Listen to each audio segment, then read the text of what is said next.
Great. Okay. So first of all, if we jump on to, that's the one, jump on to sort of a few introductions first of all. My name's Adam Murray. I'm the Director of Action for Nature at Somerset Wildlife Trust, and it's my job this evening to hold our dear panelists who've come along this evening to order and keeping them to time. And we'll try and get through as many questions as possible when we're at that point of the session. We're also lucky enough to have the support. It's a real team effort this evening. So we've got Steve Muse, our local nature partnership coordinator and advocacy manager, doing a session straight away after intros. We've got Hannah who's our volunteers community support officer, who's helping out with the tech side of things. So big thank you to Hannah. And we've also got James Gristjeff, our Director of Nature Recovery, who, when we are going through our panel session, is going to be keeping people to time. They'll have a minute only to answer each question, get a 15-second warning, and then they'll be muted. So make sure we get as many questions as possible. And we also have a bunch of the rest of the team in the wings, including Georgia Dent, our CEO. So it's worth noting that the reason why we're here this evening, and hopefully you've all signed up not only to hear from our lovely panelists, but like I said, we can be useful to you because we've gone through all the different manifestos and got some of those headline points. And it's worth saying that, we're all well aware that at the moment, there's lots of debate at the moment, and you were just seeing that on places like the TV and different events that's been going on. And a lot of the time we do see a lot of things around the economy and the NHS and the cost of living crisis. But as we well know, historically, quite often nature and environment and climate change doesn't necessarily always get onto the debate arena as much as it possibly could or should do. So it's worth also noting that, with that in mind, the reason why we're here tonight is talking about how nature is in those manifestos, how climate change is in those manifestos, and what the different parties are planning to do moving forward. Because let's be honest, actually nature and climate are actually going to affect every single one of us in our own lifetimes and in future generations as well. It's also worth noting that nature and climate in themselves can absolutely benefit our health, our food production, our economy, and absolutely linked to those as well. So with that in mind, that's why we're here this evening, to talk about what the election means for nature, but also how we can all bring nature into those conversations with these wonderful potential parliamentary candidates we have with us this evening. So I'm going to handing over to Steve in a moment, and he's going to be looking at kind of breaking down the different headline points for the each major party manifesto. And then we're going to head over to the panel discussion when we're going to be looking at what nature means for different parts of Somerset and what it means for the different parties. So with that in mind, I'm going to hand over to Steve. Great, thanks, Adam. That's a really thorough introduction, and welcome everybody. It's fantastic to speak to you tonight. So as Adam said, I'm going to have a quick run through some of the benefits of nature. We've got a little video which I rather like, which sums things up quite nicely, and then we'll go through this very, very speedy run through of the nature and climate elements of the manifestos. They will be, I hasten to add, as a charity, we are totally impartial, and so it'll be quite a dry approach to it. We have to be very careful. We do not favour any candidate or party. So I shall quickly move to the next slide. Hopefully the video will work. And it's just a couple of minutes.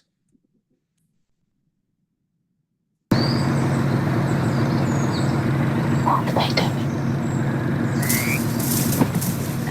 Hi! Excuse me. What's the hold up? It's a little bit of a rush. Toads, my treasure. I'm sorry, what? They won't be long. Gorgeous little smashers. Can you tell them I've got a meeting?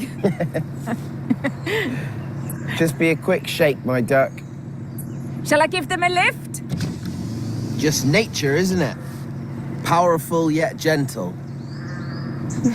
Precious nature. Its toads going ribbit. What has it ever done for us? I mean, actually done. Well, plants make oxygen, which we need to breathe, and keeps us alive. Okay, probably a fluke, but fine. And they suck out the, what's it called? Carbon dioxide. Dioxide, moron. Lovely. Food, soil to grow the food. And water to drink. Or to go skinny dipping. Feels lovely on the old. Yeah, okay. All right. Apart from the oxygen, the food and the water. The sun powers things, literally makes things go. Bees, they're important. They sting you. They do a lovely bit of pollinating. It keeps us healthy. It makes us less stressed. All right, fine. But apart from sucking out the carbon, supplying us with oxygen, giving us soil to grow food, water to drink, solar energy to power things, bees that pollinate everything, generally keeping us healthy and whatever you just said about being less stressed, what has nature ever done for us? Blessed us with coriander. Right, no. So coriander can just go and absolutely...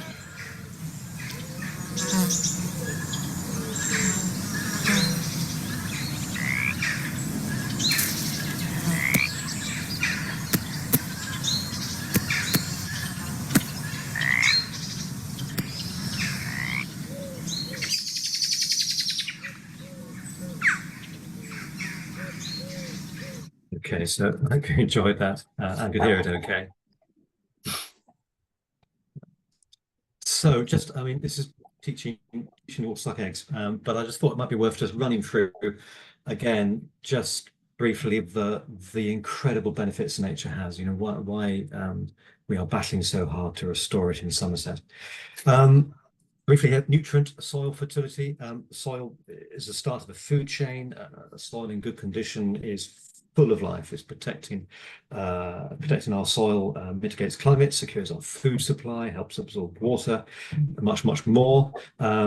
Soil degradation costs the UK up to 1.4 billion a year. It's a hugely important aspect. One of the things we're hoping to do in Somerset over the next year or two is to develop a soil strategy to really help protect our soils in Somerset.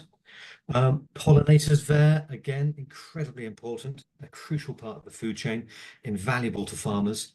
The latest estimates I find at the moment is about £690 million value to the service provided to farmers from pollinators just in the UK. And to try to replace what they would do, would cost at least £2 billion a year, they think. So incredibly important and a key part of the food chain, as is marine life. Vital for food. The eels that we have in Somerset come up through the Severn Estuary and come up into the Severn and up into our rivers in Somerset. Incredibly important. The marine life as well is vital for storing and sequestering carbon, a hugely important part in the whole climate story. Freshwater there, so our rivers and streams, I mean, where do we stop? Vital for drinking water, for irrigation, for the nature, providing water for industry and business. Keeping that as clean as possible is absolutely vital. Then we got what we love an acronym. I try to keep acronyms out of this when I can, but nature-based solutions, NBS, is one of our favorites. And these are the services that nature provides, usually free for us. Things like, you know, the obvious stuff like trees provide shade, provide habitat for hundreds and hundreds of species and thousands of species of wildlife, provide flood mitigation and much more, absorbing carbon as well. Things like beavers, another nature-based solution. These little devils are incredible natural flood engineers. We have those in Somerset now, probably up to about 80 or 100 beavers around the outskirts of Somerset. Very exciting that they're starting to move back into the landscape. Carbon there, floodplains as well are incredibly important nature-based solution.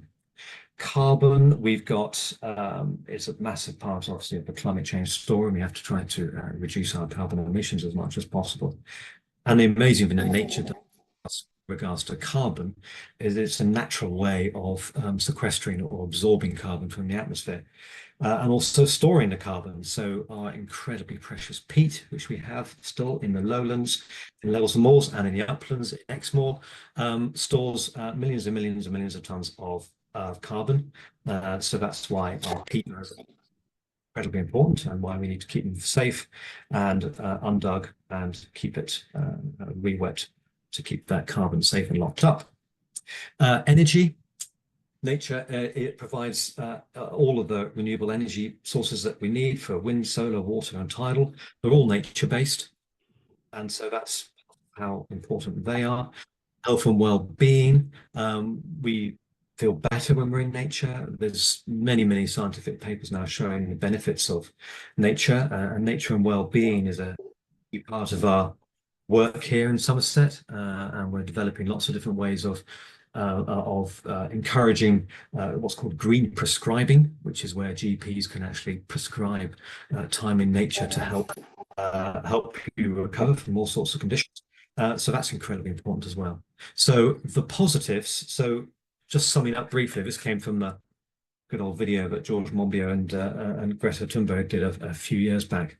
Sum up really in protect, restore, fund. If we can find ways to protect what nature we've got left, restore it wherever we can, and find different ways to fund ways of doing this, then we're on the road to restoring nature.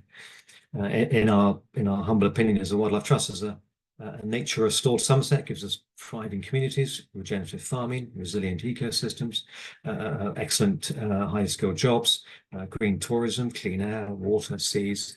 The benefits are huge. We are biased, obviously, but we're very passionate about these things. So what I'm going to do now is a quick run through of the manifesto. As I say, it's going to be very top level, and what we can do, I'm sure Hannah will be able to post in the chat a link to our election webpage where you can see some blogs that our national team have done on each of the manifestos, which will be useful for you all. Oh, before I go into that, sorry, quick reminder about the boundary changes. So I'm sure most of you have noted now that we've got 7 constituencies now in Somerset. We did used to have 5 in the last general election. We've now got 7. So we cross borders now. So if I go from west to east, we've got Tiverton and Minehead, which goes across, Exmoor right down into Tiverton, which is in Devon. We've got Taunton and Wellington, which is a slightly different boundary there. We've got a new constituency called Bridgewater, which covers not just Bridgewater, but Burnham-on-Sea and Highbridge and the surrounding villages. We got Wells and Mendip Hills. So the old Wells seat has now headed north and reached the coast north of Weston-super-Mare. And then to the east of there, we've got Frome and East Somerset, which is a brand new constituency, reaching right up to the borders of Bath. And then down below there, we have a new seat, Glastonbury and Somerton. And then down below there, we have the Yeovil seat, which is much the same as before, a little bit of change. So yeah, it's quite exciting to have 7 constituencies and 7 MPs now that we'll have in Somerset. So hopefully everyone's recognised which seat they're in. There's a link there which will take you to, there's many of these sites now. A BBC News site will show you as well. You can plug in your postcode and find out exactly which seat you're in now. So into the manifestos, I've done these in alphabetical order. So the Conservative manifesto. Since 2019, the UK government has shown leadership with the Agriculture Act and Environment Act, which lay strong foundations for nature's recovery. And we did welcome those acts. They are impressive. In this manifesto, to environmental commitments remain. The language has changed a little. Things like pragmatic and proportionate approach to net zero, as we noted. Some policies remain from previous parliaments, such as land use framework, which is good, and 30 by 30. 30 by 30 is an international and national target. It's basically 30% of the land and sea in good nature recovering state by 2030. So that's one of our key targets that us in the nature and conservation world are focusing on.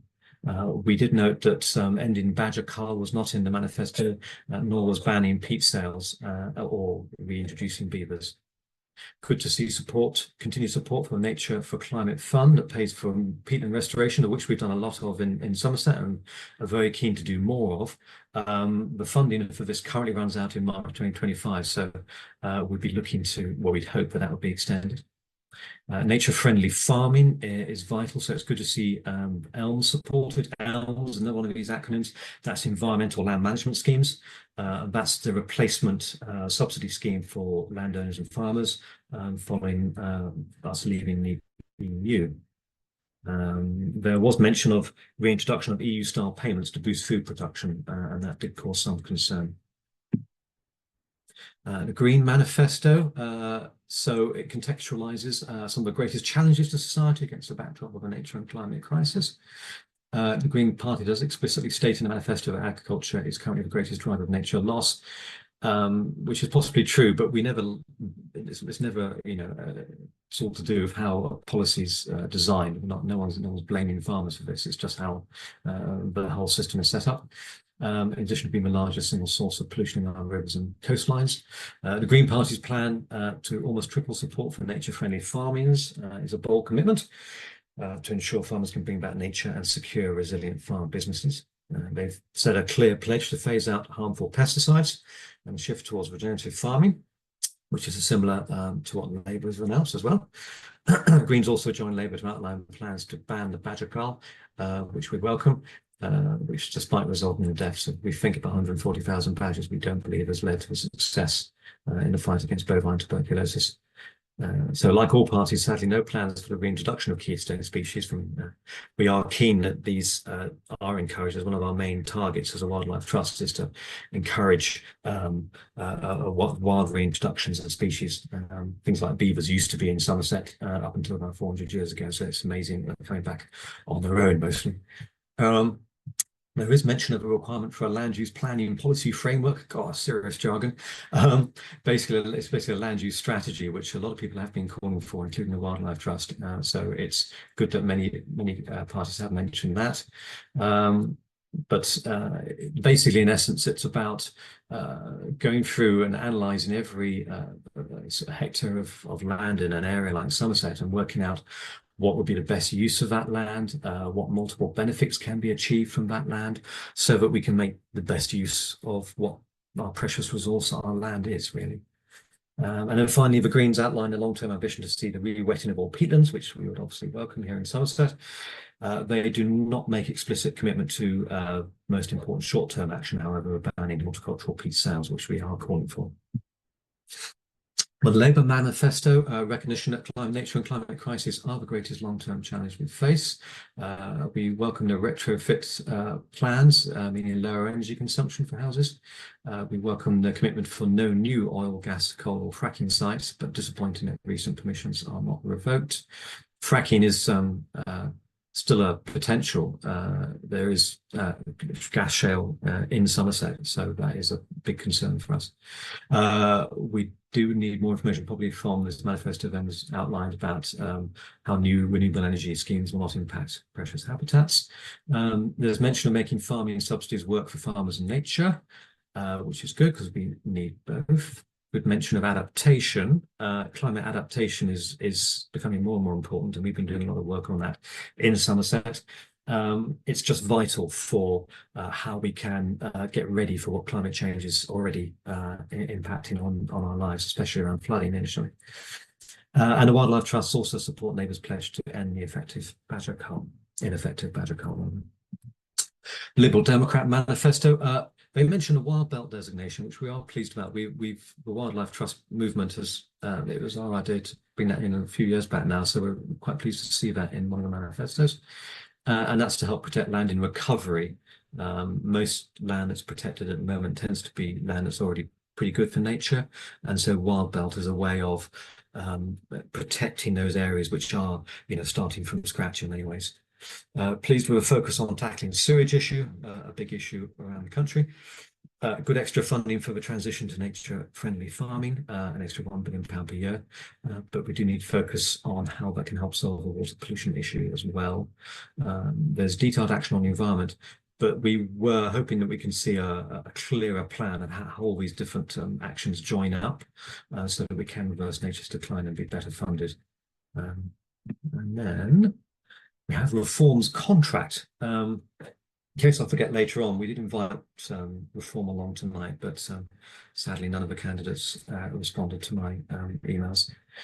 So in the reforms contract, they do talk about more tree planting, recycling, less single-use plastics. So that's a positive. On agriculture, the party's commitment to address unfair supermarket pricing and boost to local food sales is welcome. However, we are worried, and we feel that would be more than offset by plans to scrap all climate-related farming subsidy. Reform UK's also plans to scrap the UK's legally binding target to bring greenhouse gas emissions to net zero by 2050. And the party plans to fast-track licenses for North Sea oil, gas and fracking. So as I mentioned earlier, that's a big concern here in Somerset. We campaigned hard, wow, when was that, 6-7 years ago now, to stop that risk happening. Fracking has a massive impact on areas, especially regarding water quality, which is not great. So we outlined, and that's at odds with the latest scientific evidence, and will do nothing to address the cost of living crisis. And we just add there that climate change is already causing problems for our nature and natural world, and that nature is absolutely vital to the food we eat, the air we breathe, and the water we drink. And also that deterioration of the UK's natural environment could reduce GDP by 12%. So what can you do? And again, what we'll do, I'm sure Hannah and the team are on this, so we'll get this presentation out to everybody in the next couple of days. So you'll have all the links and all the information here as well for you to peruse at your leisure. We've got a couple of points of what you can do. Are your candidates going to give nature a voice? So there's a link there to a site that the Wildlife Trusts have set up. And if you get a chance to chat to your candidate on a doorstep or the hustings or whatever, you can put in there how you felt they'd get on. We have a big march, a massive march. I'm sure a lot of you are going to, and if anybody else wants to join us, it's London, you'd be more than welcome. So this London, this Saturday, the 22nd of June, a big Restore Nature Now march. It's been led by Chris Packham. And it's involving every environmental NGO in the country. We're hoping we're going to get a good few tens of thousands of people. We'll hopefully get up to 100,000 if we're lucky. It's a very family-friendly event. It's all incredibly well organised, running from about 11 o'clock through to about 4 o'clock. Starts off in Park Lane, I believe. But if you click on the link there when you get the presentation sent to you, you'll have all the information you need. And please do contact your candidates to tell them that you care about nature. And again, there's a link here to give you information on how you can get that message to them. So what I'll do, I'll got some time for some questions. So what I'll do, I'll come out of the presentation so that I can see people. Well, I'm not going to know who's asking what. There we go. Perfect. There we go.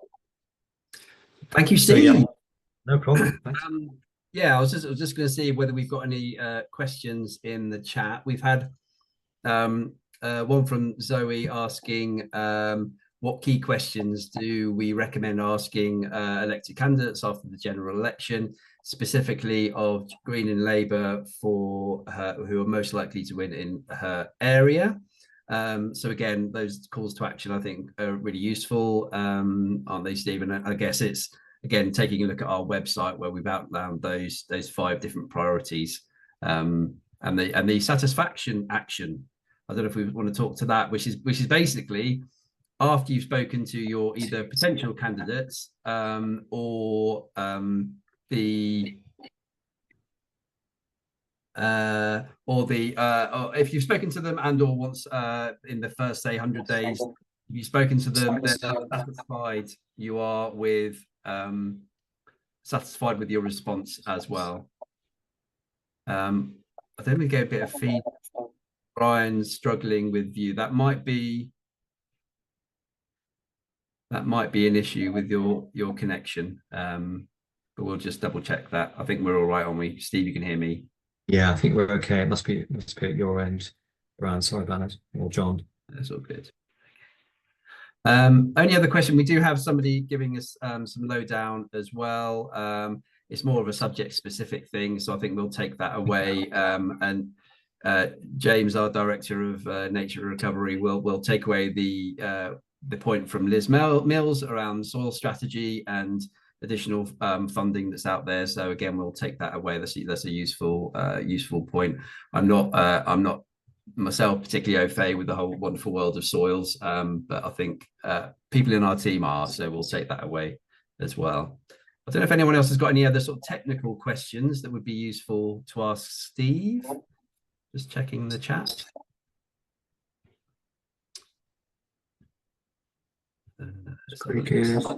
Oh, is anyone addressing the issue of neonicotinoids? Sorry, came in late. Yeah, it comes up in some of the manifestos, and you'll see some of the details there on the website, Sophie. Yeah, it is a big issue for us, that's for sure. Good suggestions from Pamela about asking them for personal actions. I mean, really, when you're asking the candidates, it's just the simplest way to say is, what will you do if you're elected to tackle the climate and nature emergency? The simplest question you can ask, really. And it's whenever you're talking to candidates and then MPs, the more people that send their views in, it does get noticed. It really does. Let's see, right, I think that might be. We can probably switch across to the candidate. Shall I do some introductions for you, Adam? Let's do that. Thanks, Steve. Yeah, if you want to do the introductions, screen. then we can crack on with the panel. So I hope that the panel are ready and raring to go. We'll just yeah. So thanks everybody. So yeah, thanks again to the panelists for coming today. We have from Labour and Cooperative Party Joe Joseph. He's a candidate in Wells and Mendip Hills. We have the Conservative candidate Rebecca Powell, who's a candidate down in Taunton and Wellington. So welcome, Rebecca. Thanks very much. I'm not sure if Pele came on the call. He wasn't on earlier, Adam, so we'll have a look, see if he's made it. But we have the Liberal Democrat standing in the Taunton and Wellington seat, Gideon Amos. And we've also got the Green Party candidate, Peter Welsh, who's also standing in Wells and Mendip Hills. As I said earlier, we had no response from the Reform candidates. I should just say as well that the way we've approached it tonight is that since we only had the time really to hold one hustings event, we thought we'd do it as a Somerset event to make it easier and fairer for everybody, so everyone's included. And then I asked for volunteers from each of the main parties and an independent candidate with Pele volunteered. Oh, Pele's here, great, thanks, Sean. So that you can get a flavour from each of the parties, basically. We have about 42 candidates in the whole of Somerset, so that would have been a bit crowded on the hustings. So yeah, it's over to you, Adam, and questions to our candidates.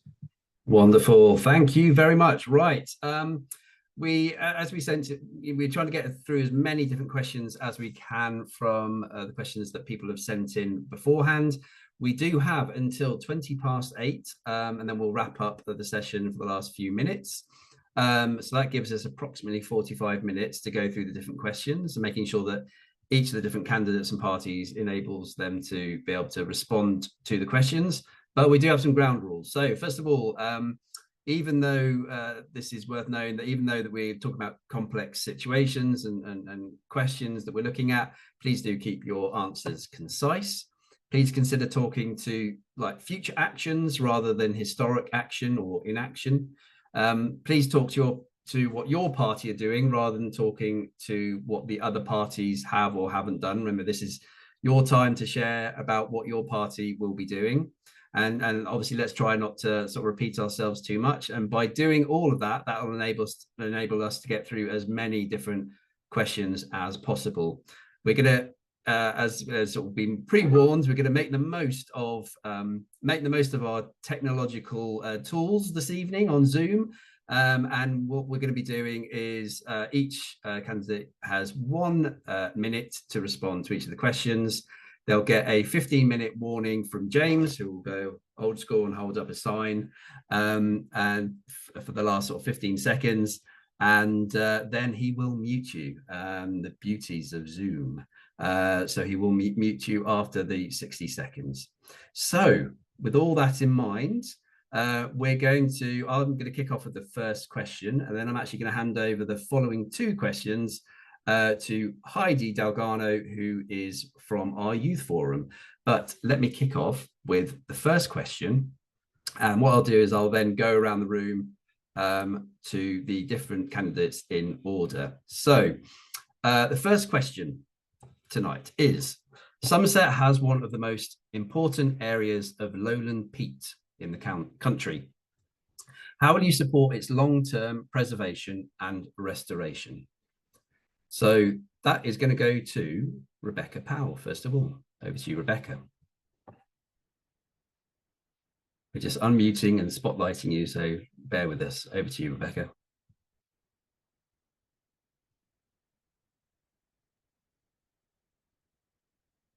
It should be good to go. Good evening. Yes.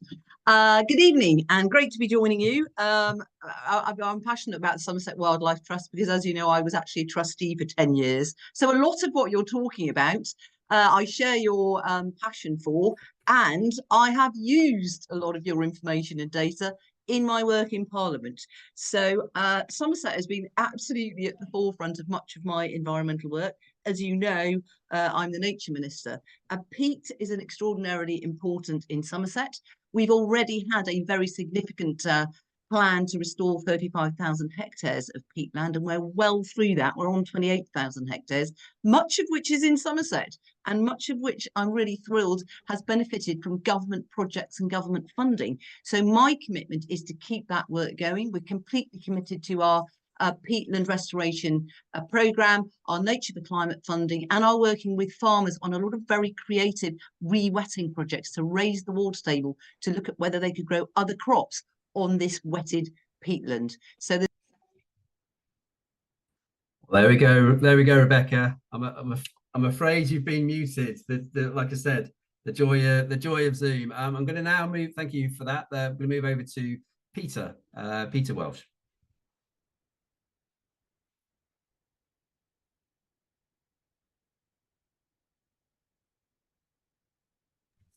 There we go. Oh, hello. Can you hear me? Sorry, it wouldn't let me unmute. Oh, hello. And thank you so much for taking the time and care for arranging this. It's really appreciated. I can see the team were very helpful prior to it. Thank you. Steve, I was very interested in your account of the manifesto, especially the green one, and I noted your comments on peat. I will say, in my view, if I was to be elected as a Green MP for Wells and Mendip Hills, my view very much would be that peat should be in the bog and not in the bag. Obviously, we have West Hay as a very good example of how peatland is managed. I very much have taken some advice and spoken to quite expert elite people regarding how peat's important about keeping carbon in the ground, and that if the hydrology is affected by extraction and other processes such like that, it really does cause a problem that is unnecessary in my view. To have peat in compost, I'm lucky enough to have an allotment at the Bishop's Palace, and I wouldn't dream of using peat in the compost that I use. I try and make my own. And the benefits to the local.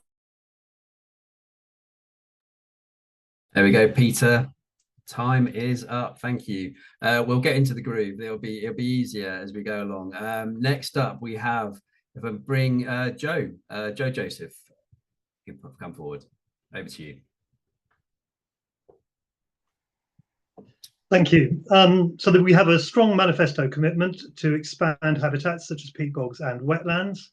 I'm really proud of the fact that in our own Wells and Mendip Hills constituency, we have Somerset Wildlife Trust Honeygar Farm, which is raising water levels and managing in such a way that we can introduce polyculture, those wetland farming techniques. So in terms of what I would do, I would actually support a ban with a good transition, and I would encourage polyculture through the ELMS funding scheme.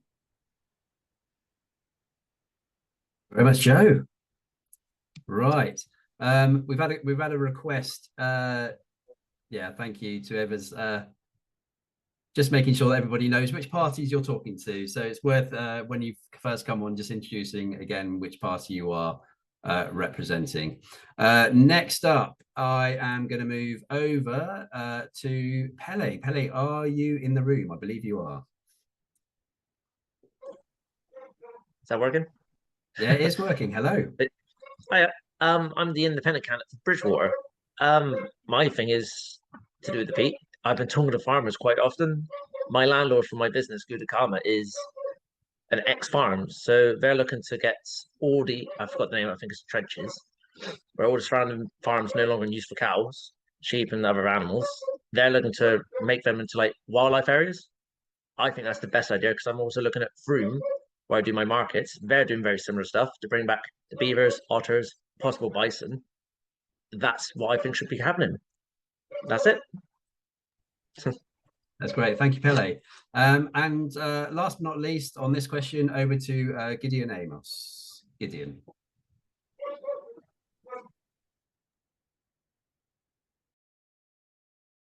Hello there.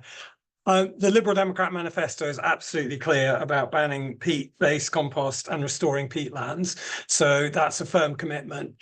What it will take, though, for all the environmental measures we want to put through is a clear plan for funding that.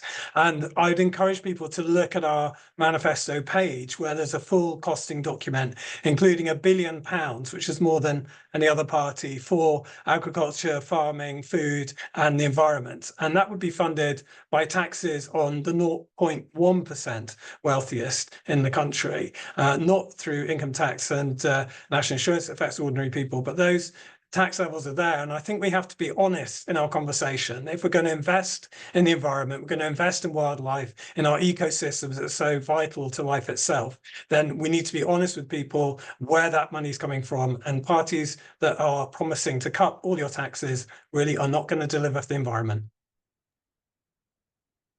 Thank you, Gideon. And again, if we keep to the point each time around the question that we're looking at, so with regards to peat, we're going to move on now. And I would like to, I'm really excited to bring in Heidi Delgado, who is from our youth forum, who's going to ask the next two questions. So can I first bring in Heidi to ask the first question, please? Hello, everyone. Well, to start here then, 84% support suggestion that the government should increase the number of accessible nature areas.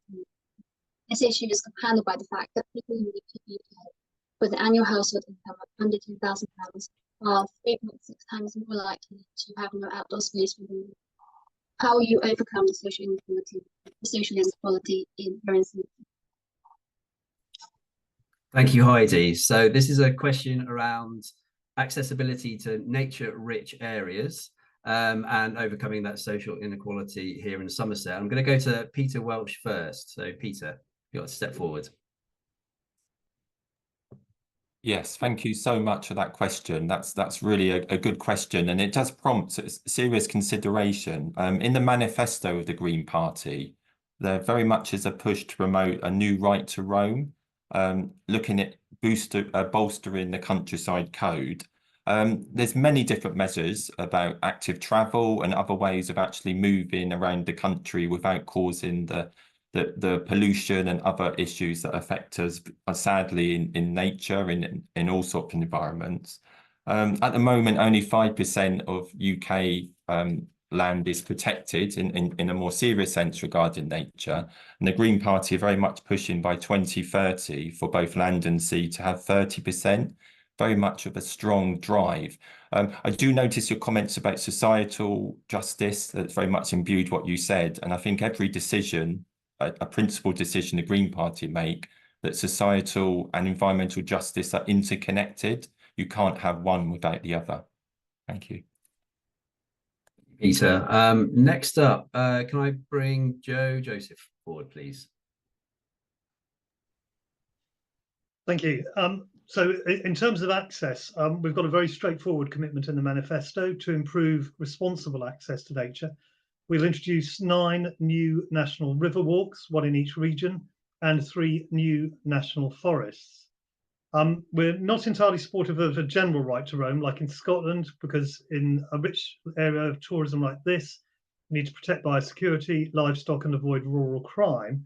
However, we would like to see ELMS reoriented towards supporting links between schools and urban communities and farms and nature reserves.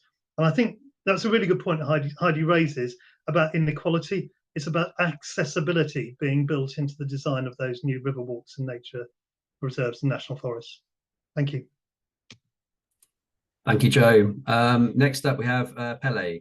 hopefully you can see what the information about the question. Over to you, Pele. Hi there.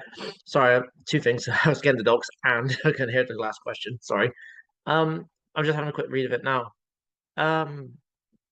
Annual household income £10,000, 3.2 million. How would you overcome the social inequality here in Somerset? To overcome I think what the last guy was saying is true as well.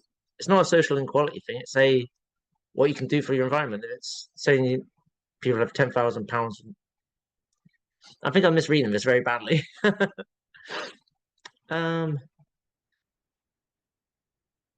Sorry, I'm gonna have to pass on this. I've got very bad timing here. It's all right. I just got to sort my dogs out again. Sorry. It's okay. I'll come back ASAP. Okay, thanks, Pele. Sorry. Right, we'll move over to Gideon. Gideon, over to you.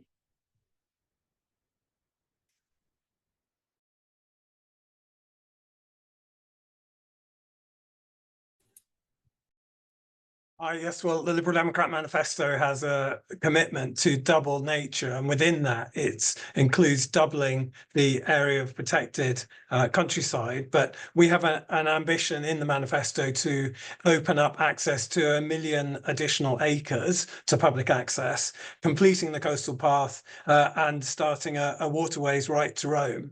And as well, the other thing we'd like to do with national parks is to look at designating some of them as national nature parks, where they're also fulfilling natural resources, a biodiversity function as well, and enhance that role of national parks, which, of course, Liberals have a long heritage on national parks. The Liberal MP for Wells back in the 1920s was the MP who began the national parks, and they're a hugely important part of our heritage. And those measures we've talked about, I will come back to the fact that we need to be honest about how we fund those measures and that investment in our environment and our natural resources.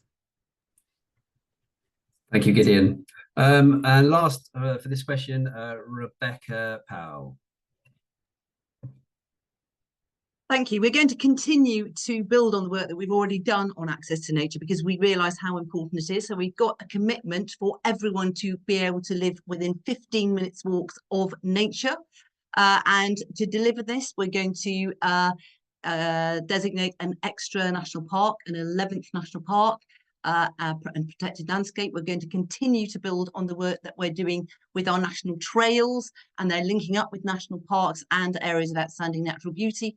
We're going to finish the Coast to Coast Path and the amazing King Charles III England Coastal Park, and we'll be working with our landowners. We're not going to introduce a right to roam. We don't think that's right for this area at all, but we are going to be continuing to work with charities and landowners to open up much more access to nature routes. And there'll be funding attached to that through our ELM schemes and our significant access for all schemes, which are already working well, but there's more to do, especially for disadvantaged and for children and for those with disabilities. Okay, thank you, Rebecca. I'm going to bring Heidi back in now, and moving from accessibility and access to nature-rich spaces, we're going to go on to a slightly different topic. So over to you, Heidi. Thanks, Adam. How will you encourage the reintroduction of lost native species such as beaver and pine marten in Somerset? Thank you, Heidi. So for those who might be struggling a little bit with the quality of the sound there, yeah, it's the question around how do you encourage the reintroduction of lost native species such as beaver and pine marten to Somerset. And for this one, I'm going to start with Joe Joseph. So Joe, over to you. Yes, thank you very much. I think one of the main issues is actually around the risk of sort of conflict potentially with other biosecurity measures that people are concerned about. So I think it's a partnership arrangement that is needed with farmers here so that we can identify where people's fears are and we can mitigate the potential problems of reintroductions. But I don't think it's just about reintroduction of native species with wildlife.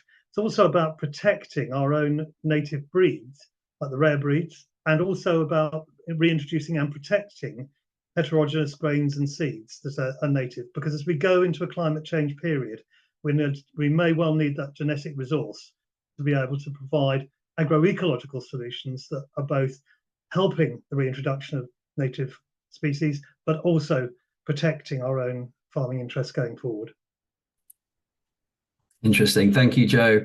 Pele, hopefully your canine issues have sorted. Oh, it's all Over to you, Pele. So this is what I was going on about earlier on when I was talking with the farmers and how we're trying to look at what Froome is doing at the moment and what we could do here in Bridgewater. As an independent candidate, I think being that good middle ground, not the dogs, being the good middle ground could be what the Somerset needs. And we can get beavers, otters coming back into Somerset areas, not just Froome area, because they're also down towards where the Longleat Spring is. And then the bisons, that it's going to be amazing. There's wild horses up through the Exmoors. All that can be brought back to Somerset, what we used to have hundreds of years ago. Yeah, us talking to the farmers, copying what Froome's been doing, and talking to wildlife protection people like yourselves. That's it. Thank you, Pele. Right, I'm going to bring in Gideon next. So Gideon, over to you. Well, thanks for that question. And yes, Liberal Democrats would want to restore native species. We've got this idea for wild belts, so that's designated areas where you can reintroduce the kind of species that Pele was talking about, and a whole range of other species. We would also want to see the amount of woodland massively increased, with planting at least 60 million trees per year. And I want to say that since the Liberal Democrats took control of Somerset Council, they have already instituted a programme of 240,000 hectares of additional trees and woodland each year. So we have a record in this area, something we want to build on, and those commitments are firmly in our manifesto to achieve that. Thank you, Gideon. For the next round of questions, we'll try and get your video back on, Gideon. We didn't see you, but we did hear you. So we heard what you were saying, which is good. Right, we're going to move over. I think we're Rebecca, then Peter. So Rebecca, over to you. Yes, obviously, it's very important that we are working to restore all nature on a broad spectrum and also individual species. So we will continue with our Species Survival Fund. We've already got a £25 million fund. And I know actually the Wildlife Trust themselves are doing some very good work with pine marten. Of course, bisons were introduced back onto the Somerset levels. That's highly successful, and the Great Crane project. So we will keep encouraging projects like that, but we will also be working with charities to access the funds and create the right habitats, but also farmers. So farmers projects such as reintroducing and boosting numbers of, for example, fill buntings, a whole range of different species, stone curlews, in the different areas where it's suitable. It has to be done very carefully, and native species have to be introduced carefully. But there's very big scope, and it's a really big part of our building up the overall nature. But with the sound economy and the funding that this government can generate, it's quite possible that we can have these funds. Okay, thank you, Rebecca. Last but not least on this question for reintroductions of lost native species, over to Peter. Thank you, Heidi, for that question. I could hear that one much more clearly, which is brilliant. Yes, I've agreed with some of the things I've heard, particularly around the introduction of beavers. And I know there's a lot of dedicated volunteers and people that have made that come to fruition.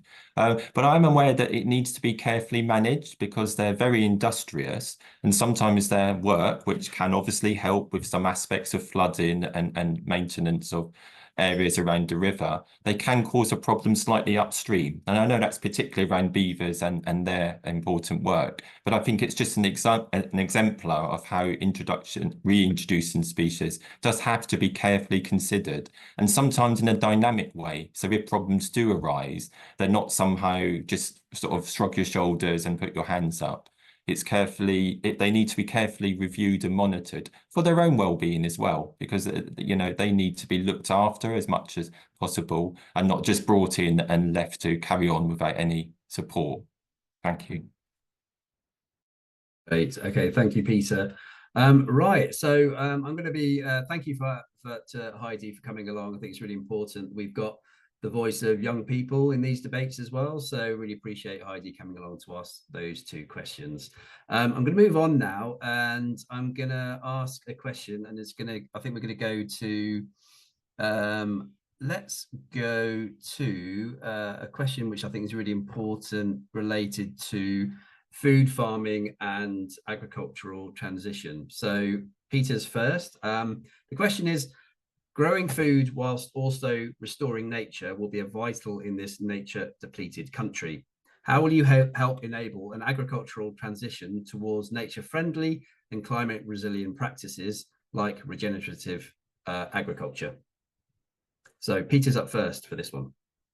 Oh, thank you for that question. And some of it, indeed, Steve helpfully highlighted in his excellent introduction to the Green Manifesto, and he made reference to the bold and the aim for triple support or tripling of support to farmers over the next 5 years with this transition. I think that conservation and improvement of soil is absolutely vital. And it's wider than the farm sort of status itself. It has to go around rural communities around farms.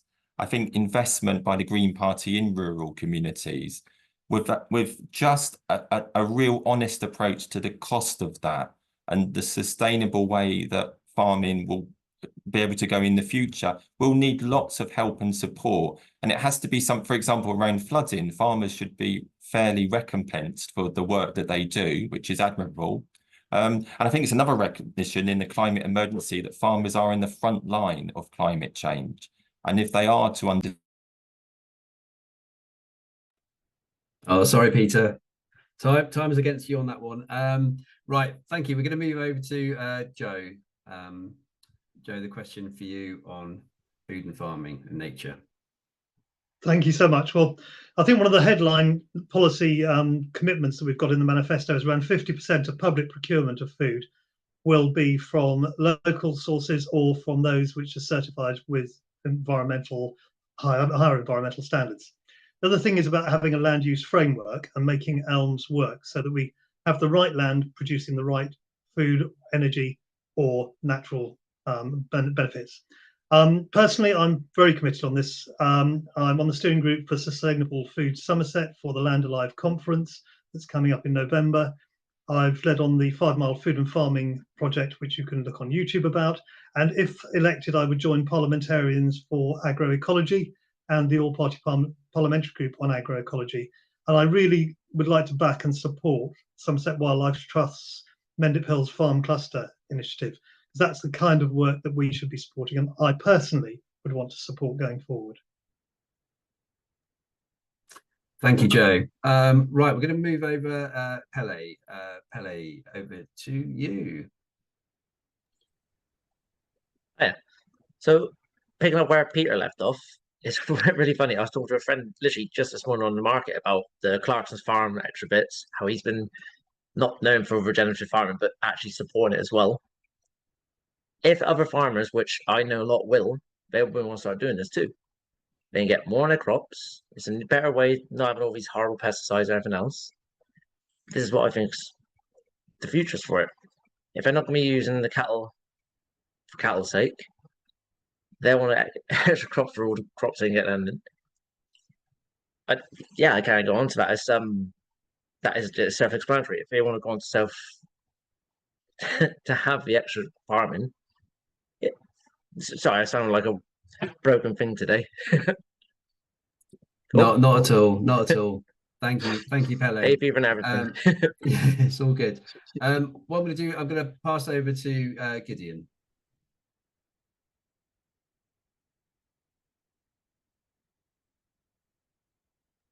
Gideon, are you? Thanks. Oh, there we are. Fabulous. Just waiting to be unmuted. Thank you. Yes, the Liberal Democrat manifesto has a big commitment to speed up the environmental land management payment system, which has slowed down, needs to be accelerated to bring that into force. And to make that happen, as I mentioned before, I think we have a £1 billion commitment to support agriculture, food and farming. And that is something I think which is way ahead of other manifestos as I understand it. But we'd also want to support transition of farmers who want to transition to different and better environmental practices, different kinds of farming. We'd also want to support farmers, and we would support farmers through renegotiating our agreement. It won't surprise you to hear from Liberal Democrats with the EU. And ultimately, we wish to rejoin the single market to make imports and exports for farmers so much easier and more efficient, because we believe UK's future ultimately is with the EU. And we'd also renegotiate or get rid of the very damaging Australia and New Zealand trade deals, which are really badly affecting. Thank you, Gideon. And last but not least on this question, over to Rebecca. Thank you very much. Obviously, farmers are a huge part of our economy, really important, especially in Somerset. And 70% of our land is owned or managed by farmers. And we are the government that has introduced this globally leading environmental land management scheme, shifting us to enable farmers to grow food. Food security is vital. We're making that an absolute priority as government, with a target for that and a food security index, but also continuing our payments, the SFI payments, where soil is an absolute priority. Every farmer has a soil management plan, nutrient plans, and integrated pest management options to increase pesticides. So generally moving our food production in the direction of sustainability. We're the government that has brought this in. We're the government with the experience. So I really take issue with the Liberal Democrats. The Liberal Democrats want to take us back into Europe. They didn't even want this scheme. They wanted to continue basic payments. So I would say we are on the side of the farmers, and we're giving an extra £1 billion to support our farmers into the future to make this a really, really thriving. There we go. Thank you, Rebecca. Right, I think we're going to move on to our next. We're going to go on to our next question now, and this is. I'm going to start off with Pele. So you're up first on this one. The question is: if elected, will you support the Climate and Nature Bill to ensure your constituents have a livable future?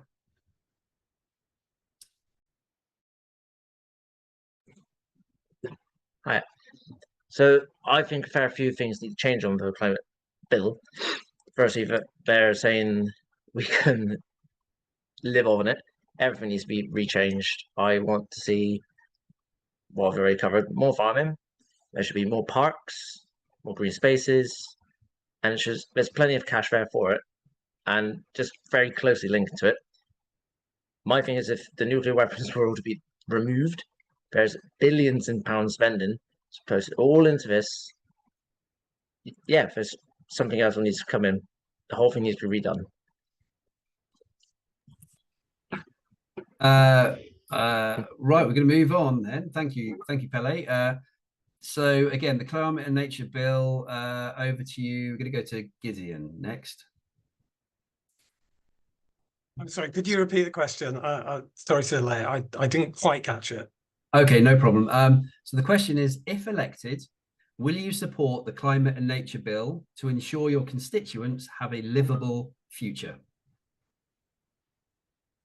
So yes, we would support the Climate and Nature Bill. We'd go further, and our ambition is to double nature by 2050. And as I mentioned, some of those aspects earlier, but it's also about doubling the size of protected area network. It's also doubling the size of our most important habitats, doubling the abundance of species, and doubling woodlands. So we need to go further and faster than we have been going as a country until now. And we have to have the resources to go into that. And that's what our manifesto sets out very clearly with our costings document. So I'm going to go over now to Rebecca, bring you back in. Back over to you. Thank you. Well, it is an interesting question, but actually, in my view, we don't need the Climate and Nature Bill, because actually that's what I've been doing in Parliament. That's what this government has done. We have set the framework to restore nature and to transform us into a sustainable environment. We've had the Environment Act. We've had legally binding targets, one of which is to halt the decline of species by 2030. This is globally leading. Nobody else has done that. We've got all the targets to get us to that, and we have an improvement plan so that we're held to account for those targets. What we have to do, and what we started doing, is implementing the policies to get us there. That's the critical thing. We have the will, we have the framework. Nobody else has the framework. In fact, they're going to have to take over our framework because it's legally binding. And actually, with the sound economy and the funding to get behind it, to get behind these policies, that's what we need to do, and make it work with the net zero targets as well. Nature restoration, net zero should work absolutely hand in hand.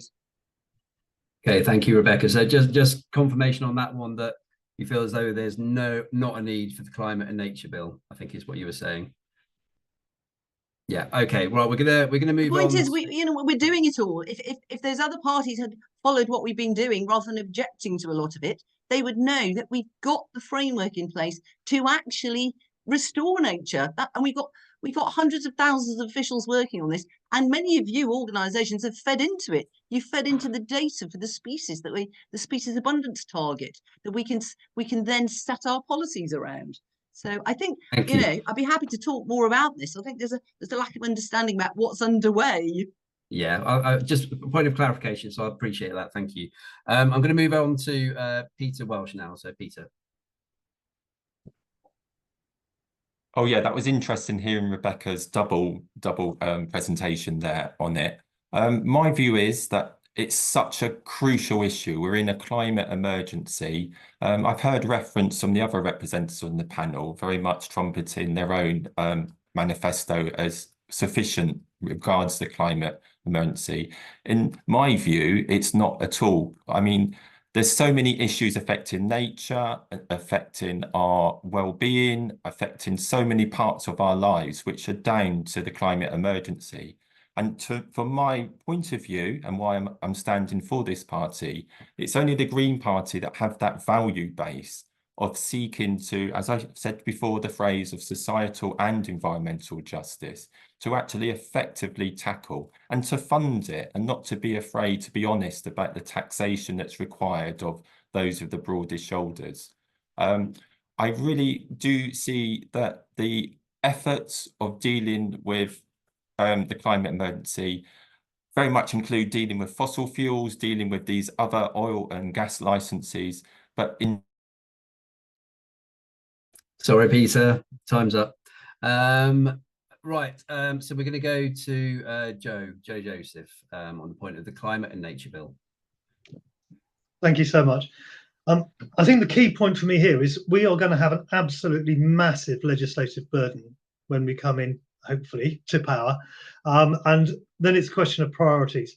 For me, the real priority is about actually delivering on the existing commitments, particularly Sustainable Development Goals that we've committed to internationally, but also the Environment Act targets, delivering on 30 by 30, rather than necessarily bringing in additional regulations and additional legislation.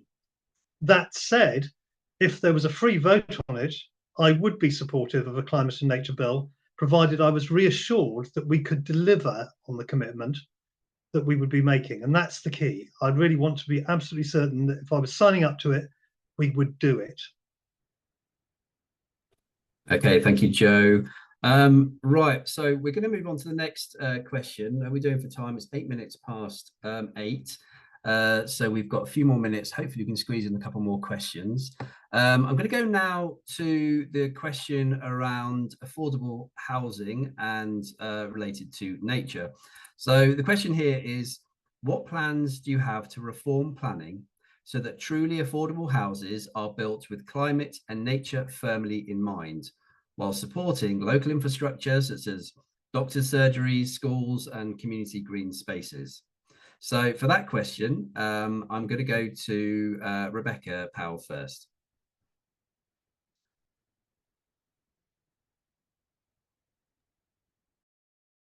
Oh, one moment, Rebecca. Sorry, I just need to unmute you. I wasn't quite sure I caught. You can just quickly repeat the question, Adam? Yeah, of course. So, so what plans do you have to reform planning so that truly affordable houses are built with climate and nature firmly in mind, whilst also making sure that the communities have the relevant doctor surgeries and schools and community green spaces that they need? Okay, so, thank you very much. Yeah, I mean, obviously a really, really important issue. We're renewing our affordable housing scheme.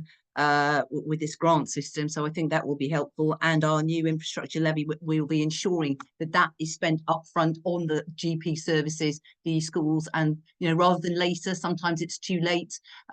You have to wait for too many houses to be built. But remember, of course, to integrate nature, and this is something I've done a lot of in Parliament.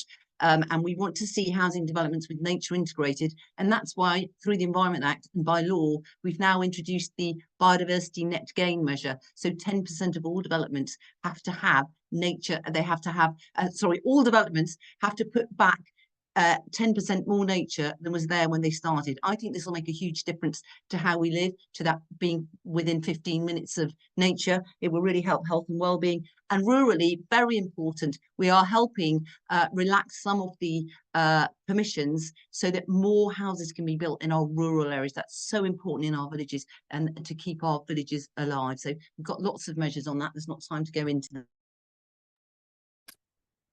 Thank you, Rebecca. Right, let's see who is up next. So I'm going to go to Peter, then Joe. So Peter first. Yes, thank you. I mean, the Green Party are very much aware of the context of the issue regarding homelessness. There's over 1 million people on housing waiting lists. That's the reality of the dire need for housing. But it has to be housing that is built in the right places, that protects biodiversity, and it isn't in the hand of speculators and people seeking to profit from people's very understandable desire to build to have a home, to live in a household, and to have first-class services around them. The Green Party would make demands on builders and the people that are actually setting up these developments, that they're spread around communities, that these large estates are not just there isolated from GPs or schools if they're lucky enough to be near one. It's very much the integration of planning and to protect and value green spaces and nature. Thank you. Thank you, Peter. Right, we're going to go to Joe next, and then Pele. Joe.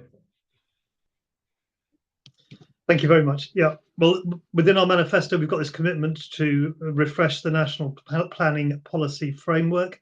I've mentioned the land use strategy. We're going to be recruiting another 300 planning officers because we need to get house building moving. But we do have 5 golden rules around that. Most importantly, it's about starting off on sort of the brownfield sites, then potentially moving into what we would call greyfield. And we've made a commitment that any greyfield developments would have at least 50% affordable housing within them, which is a major commitment. The problem as well is about infrastructure. So 8 years on, after the development in Wells, we're still waiting for the promised primary school. So we would address that within our golden rules. And equally importantly, in rural development, I would really like to see a much wider adoption of the Welsh Government's One Planet development scheme, which would enable low impact development in rural communities and bring new entrants into food and farming with agroecological techniques being adopted.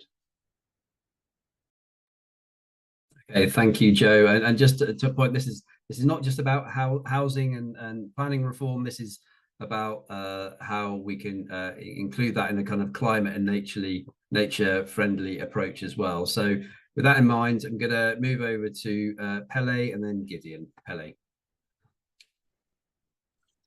It's funny, I'm here in Bridgewater, any new housing area, what Rebecca Powell and Caballero's been saying, builders are told what they need to have greener space. It doesn't happen. It happens in some places, but it doesn't happen. I live on a terrace estate. The only bit of greenery I've got is a couple of trees outside, luckily planted 10 years ago, which are tiny still. And that's what else needs to be done. When they say they need extra housing, brilliant. To make sure they've got green spaces, parks nearby. It's not enough going around. And none of the parties, I don't think, possibly by the Greens, have actually got this in mind when they're actually saying about housing commitments. This is something I'd definitely be interested in doing. I want to try and help people to have better, greener living spaces. Yeah. Thank you, Pele. Again, and this goes back to that accessibility and ability to get to nature-rich green spaces for everybody as well. Last but not least, on this question, we have Gideon. So Gideon Amos, over to you. I Well, look, in terms of GPs and health infrastructure, that's the centerpiece of our manifesto. We want a £9 billion rescue package for the NHS and social care, and that would help provide the GPs we need, bring back the NHS dentists that's been lost completely over the last few years. But in terms of housing and making them tread lightly on the land, which I think is what we all want to do, and to see, more environmentally friendly housing. I was proud to serve on the ministerial task force of zero carbon homes under a Labour minister and then under a Liberal Democrat minister, and to receive an OBE from the King for that work. But also, I was equally incredibly disappointed that the Conservatives abolished the zero carbon homes programme and everything that went with it. So in our manifesto, in the Liberal Democrat manifesto, we have 150,000 social rent homes, and that means council housing type rents, 150,000 social rent homes every year. And I couldn't be prouder of our councillors on Somerset Council building zero carbon. Okay, there we go. Time's up on that one. Thank you, Gideon. I think we've probably got time for one more question, and not surprisingly, in this case, we're going to go over to the importance of our rivers, waterways, and the impacts of pollution. So the question, and I'm going to actually go back to Gideon, and then we'll work our way through. So the first question over to you, Gideon, is the state of our rivers is a disgrace. Locally, one of the main problems is phosphate levels. How will you help farmers reduce runoff and water companies clean up their businesses? So that's a direct quote from one of our members of the public who sent in that question. I'm going to go to Gideon first. Okay, so I've mentioned the Liberal Democrats' commitment to £1 billion for farmers and farming and environmental management. So that would help farmers to manage the runoff. Look, the pollution in our rivers is absolutely horrendous. Liberals started campaigning on this with Surfers Against Sewage back in the 90s. We're really delighted this has become a bigger issue, but it's unacceptable the amount of sewage being pumped into our rivers, which has increased phenomenally over recent years. We would ban bonuses for all water company executives until they can have bonuses. They can have bonuses when they stop pumping sewage into the river. So we'd ban that. We opposed the original privatization of water by the Conservative government back in the day, but it would be very expensive to renationalize. So we would turn them into public benefit companies with a legal duty to clean up their act. And we'd appoint a new water regulator with more teeth to make sure that happens. And we place an environmentalist on the board of every water company. It's a really big issue for us cleaning up our rivers. Thank you, Gideon. I'm going to go over to Rebecca now. So Rebecca Powell, on the state of our waterways.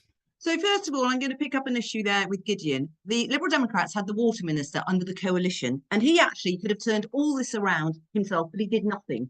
He changed the law to remove unnecessary requirements to register and keep records of maintenance and notify sewage emissions and when the discharges ceased. He opposed amendments to increase oversight and transparency of water companies. He didn't think more regulation was the answer, and he basically did nothing. And now the Liberal Democrats are spinning this story about sewage when they could have sorted it out. It's this government who've taken this really seriously because we've introduced monitoring on 100% of our storm sewage overflows.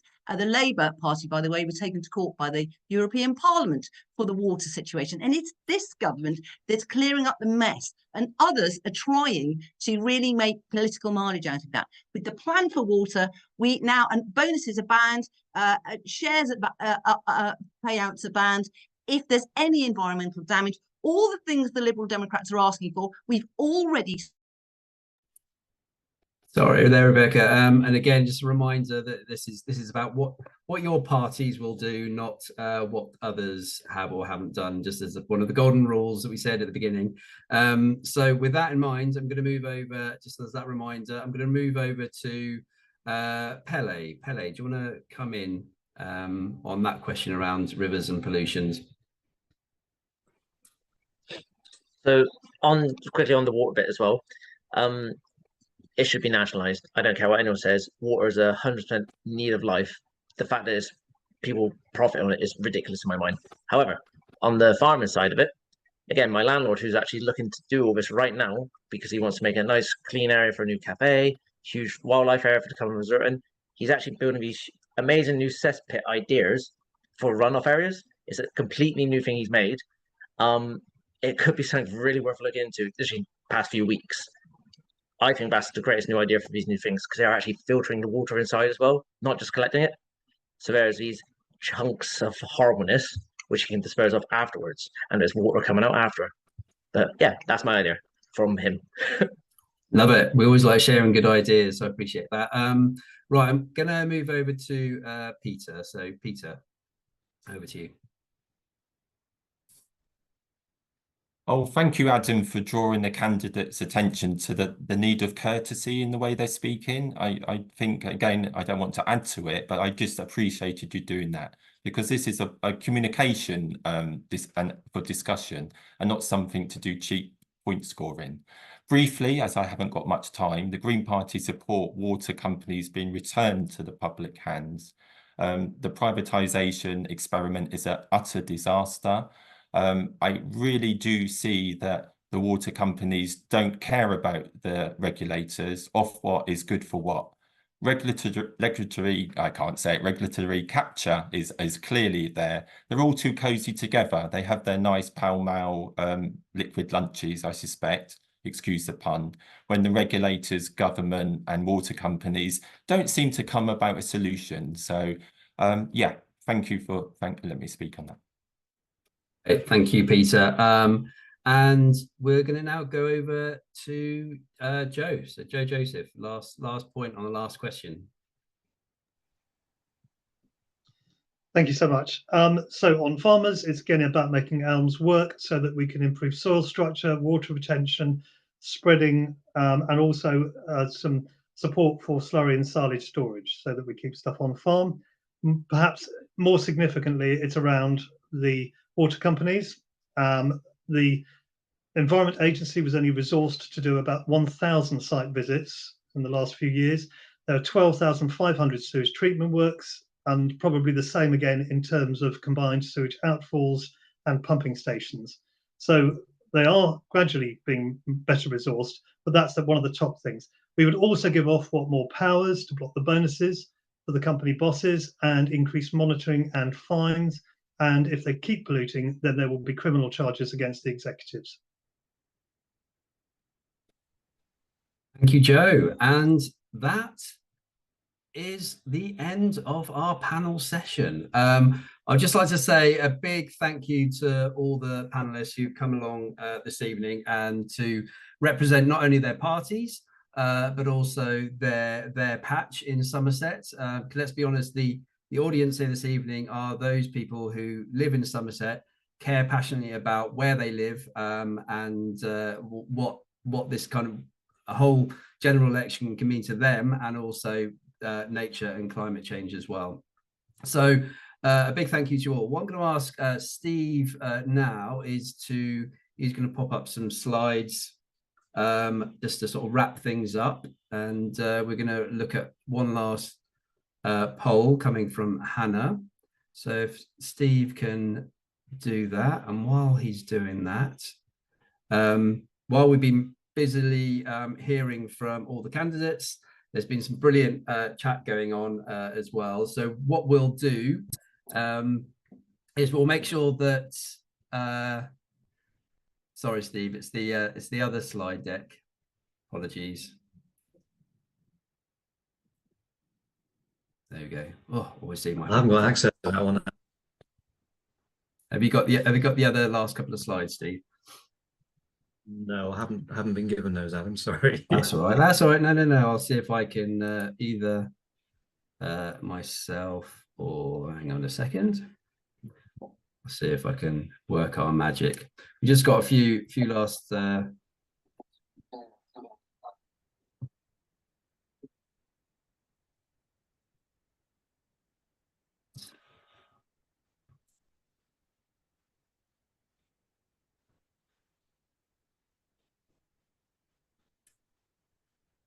Okay, can everybody see that? Give me a thumbs up. You can. Fabulous. Okay, so yeah, like I was saying, really useful to hear from everybody this evening. Like I said, our audience is here. We've got lots of great questions and comments in the chat, which hopefully some of the rest of the team have been either be able to answer and/or we'll take those away and collate those as part of our follow-up with you later on for this evening.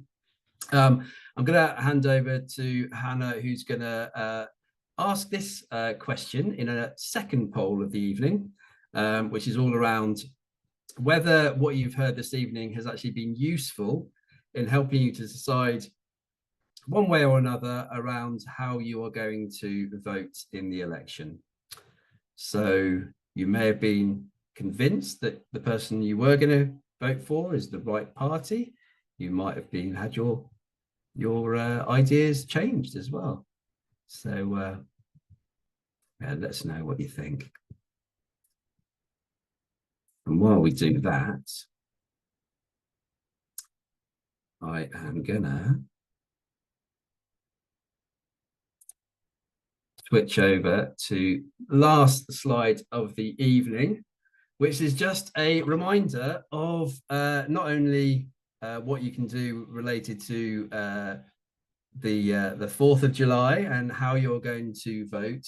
Like I said, this evening was all about, there's lots of things you'll be thinking about, from cost of living through to the NHS and affordable housing, the economy, lots of different things. We wanted to make sure that you had an opportunity to hear about how nature sits within that debate as well, and how that, ultimately you're going to be able to let nature have a voice by the way that every single one of us votes.